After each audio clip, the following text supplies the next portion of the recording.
Hello guys and welcome to a long overdue YouTube video. I'm currently outside Crossfit Wessex in Winchester, so I'm over visiting Abby for a couple of days. We're actually going skiing tomorrow. I said I need to get a YouTube video under wraps prior to going away because when I come back there's no guarantee that I will get it done. And I've been slacking for the last 3 months, but I do have Gymshark coach Sean, by the way. Sean! Ah, you fucker! The exciting news is that ESN, the supplement company that I'm working with, have sent me out a pre-workout that they want my feedback on, essentially. And I haven't tried this pre-workout, it's certainly under wraps, and I can't disclose to you the packaging that it's in because it's not in the packaging that it will be in once it gets released to the Irish and UK market, hopefully sometime around the summer. We're gonna give it a test. It's mango lime flavor. And I guess I'm going to rate it in terms of taste, number 1, effect, number 2, possibly the level of itchiness. Usually the big 3 criteria when it comes to measuring the efficacy and the whatever of a fucking pre-workout. So I'm going to make the assumption that each scoop is 200 milligrams of caffeine. It smells quite nice. Mango lime flavor, here we go. Of course it tastes nice. Nice is the word that comes to mind, but it's not really helpful when it comes to you choosing what pre-workout you want to buy. Really struggling for adjectives here. Sweet, number 1. Tastes like mango, number 2. It's flat is what I would say, in the sense it's not like very fizzy. Some pre-workouts can have like some element of carbonation. It doesn't have that, so very much goes down smoothly. It also doesn't leave a strong aftertaste. You know, a lot of pre-workouts tend to go with more of a sour sort of sour vibe, really. And I guess the only thing with that is you can kind of like recoil after every sip, but it's quite pleasant to drink. Itchiness I'm not really going to be able to assess within the next 5 minutes, so you're just gonna have to cut some slack on that. In terms of taste, for a pre-workout supplement that I'm gonna be paid to promote over the summer, I am getting a bit of itchiness on my lip. We're going in to hit a chest workout in CrossFit Wessex. I'll let you know how I get on. If I set a PB, it's a good pre-workout. If I don't set a PB, it's a good pre-workout because I can't exactly say it's a shit one. Right, 150 on the bar. I think I fucked up the first recording. Set number 1 of 3 sets of flat barbell bench press. When I work out in a different gym, so like I'm in a CrossFit gym, having worked out in since April last year, I'll generally undershoot the weight a little bit just to account for any variability in the weight that I'm using. Or if I'm not familiar with a certain set of equipment, or if there's a little bit of a difference in the weight of each plate, I'll undershoot it in case it's a little bit different to the weights and barbells that I typically use.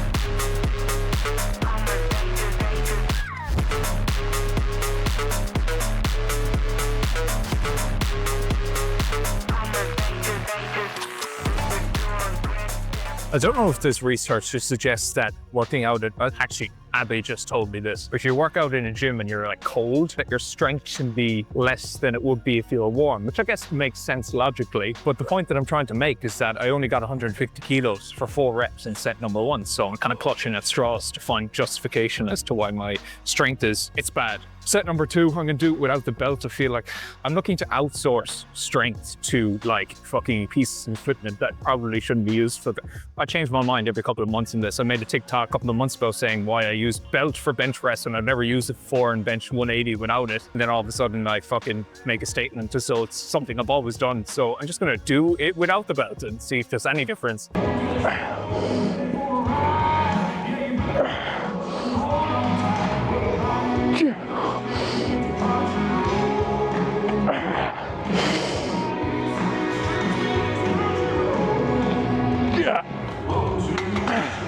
It's official. The belt does nothing. So we have 2 theories about bench press. Either wearing a belt makes fuck all difference, or number 2, whatever strength was lost by not using the bench was regained by the Trend Twins Satisfaction SoundCloud remix, which, and I kid you not, the drop came to the words, "He's got his cock out." Maybe that gave me the strength that I need on the bench press to be able to match the reps that I did on set 1, irrespective of whether I was wearing a belt or not. For anyone looking for any workout motivation, look up Trend Twins gym remixes and you'll find it in abundance. He's got his cock out!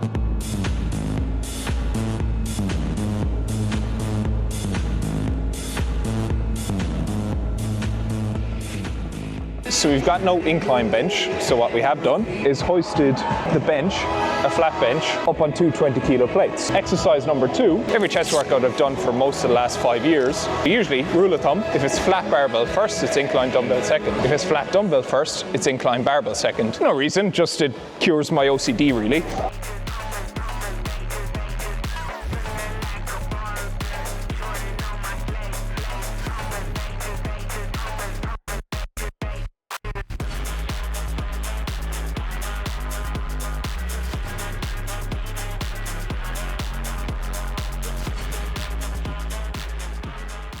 You distracted me in a nice way. In a nice way. How was your workout, Abby? I've actually got 80 wall balls to finish, so I'm actually not done yet. I've conveniently timed my workout to take a lot longer than Abby's one because Abby said coming in here, she says, if we finish at the same time, maybe you can do 80 unbroken wall balls with me. It's a good thing you're not finished yet then, isn't it? No, I'm nowhere near done. Conveniently not finished. Yeah. Just to skip the wall balls. Had it all planned out. I don't usually do slow eccentrics. Each repetition was like, I was lowering it essentially to my chest for like 4 seconds. I think you only have so much like mental capacity that you can allocate to each set. And if you do like really high repetitions, but also combined with slow eccentrics, you could be spending the bones of 45 seconds to a minute doing a set. And I would argue that you probably only have about 20 seconds of proper focus for each set before you start to like mentally tap out, and that's obviously going to affect your performance. But the reason that I'm doing it here is because the dumbbells only go up to 35 kg, so I don't suspect most of you are going to have this problem. And so for me to get to failure, I need to really make each repetition harder. And when you slow down the eccentric portion of each lift or of each repetition, that's one way in which you can make each repetition harder, meaning you'll have to do less of them to get to the same point of failure. The open gym closes in 20 minutes, so I'm going to have to hurry this workout on. I've done 3 sets of incline dumbbell bench press. We're going to move on to incline dumbbell fly, which is, I would consider probably less than ideal for a fly selection. I'd much prefer like a machine or a cable fly, but we don't have them.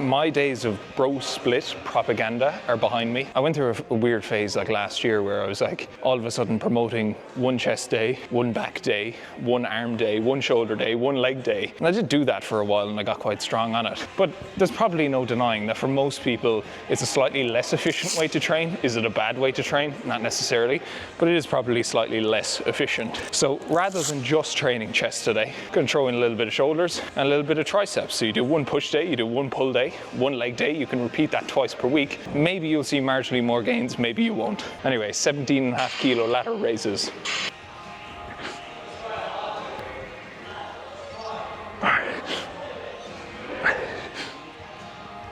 Most of what you do in the gym really just comes down to what you enjoy. You get the spiel, do exercise you enjoy.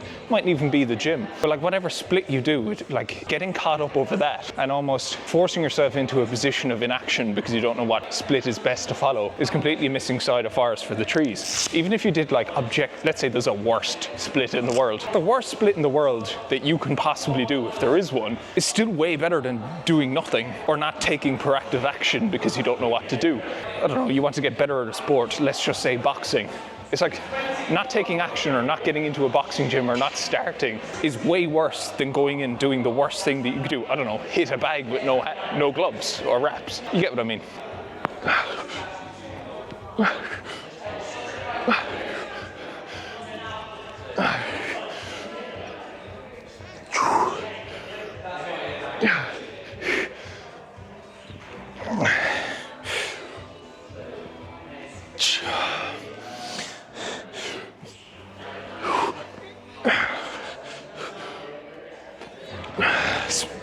Triceps, very easy muscle to train. You want one extension overhead and you want one extension like a push down that's in front of the body. So we're gonna go with overhead first. You could do these single arm, you probably should do these single arm, but I generally hate doing anything that's single leg or single arm because essentially it takes double the time to extract the same amount of stimulus.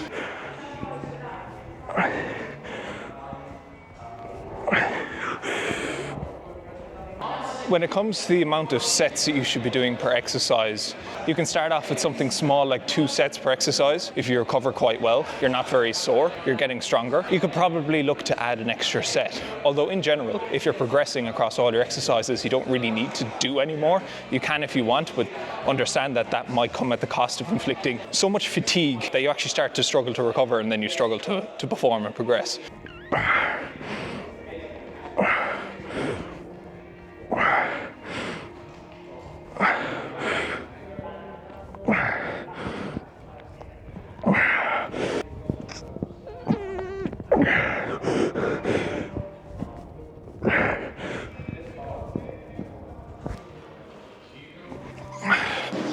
The pre-workout that I had that I'll be sponsored to promote in summer was actually quite nice, Abby. It was mango lime flavour. And what I liked about it was that it was a soft, easy to drink texture. You know, most pre-workouts, you kind of like, yeah, you recoil. It's like, oh, I know this is doing something for me, so you'll put up with it.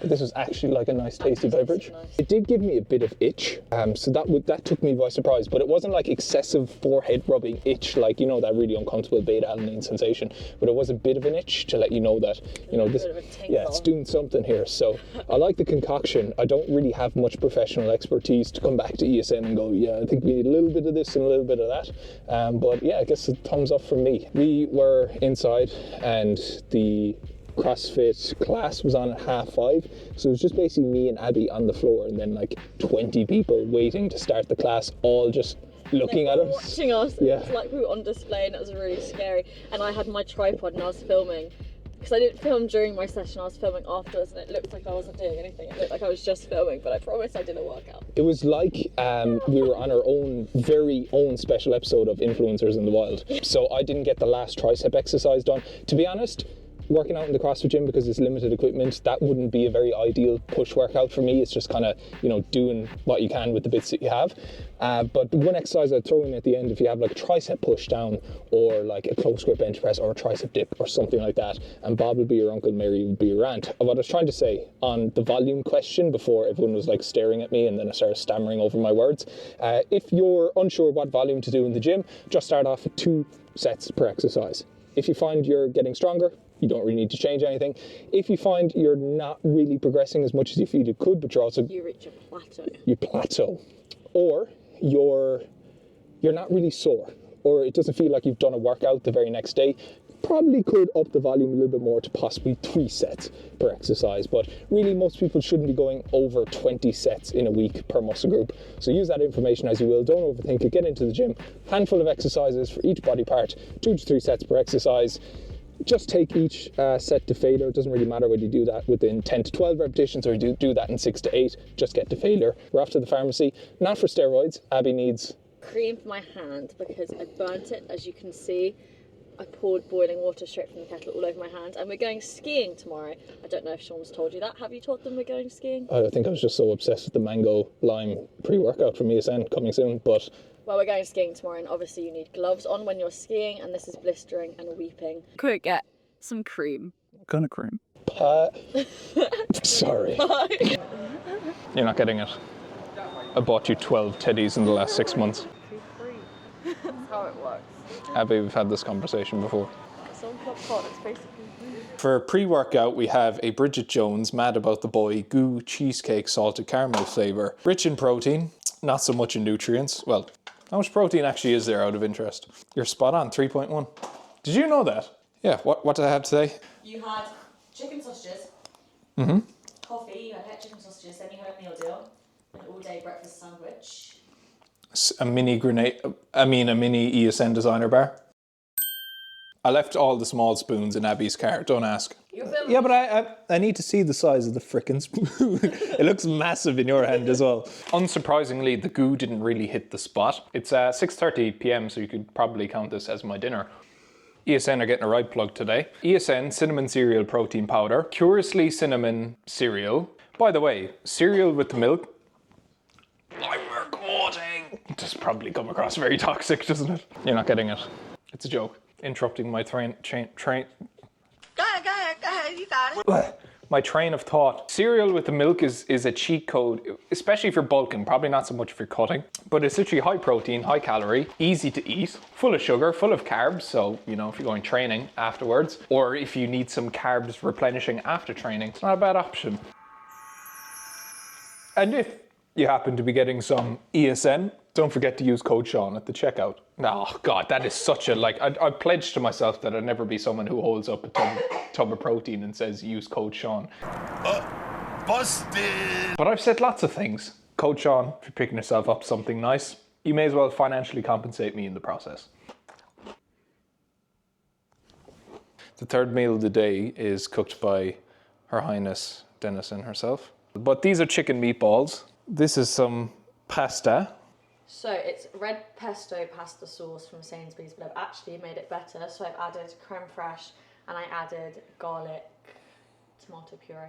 We're gonna call it a night here because we're off skiing tomorrow, and Abby will get slightly frustrated at me if she could just hear me, well, vlogging to myself, but also like messing up each clip and then repeating the same thing that I just said. I swear I'm gonna get it wrong.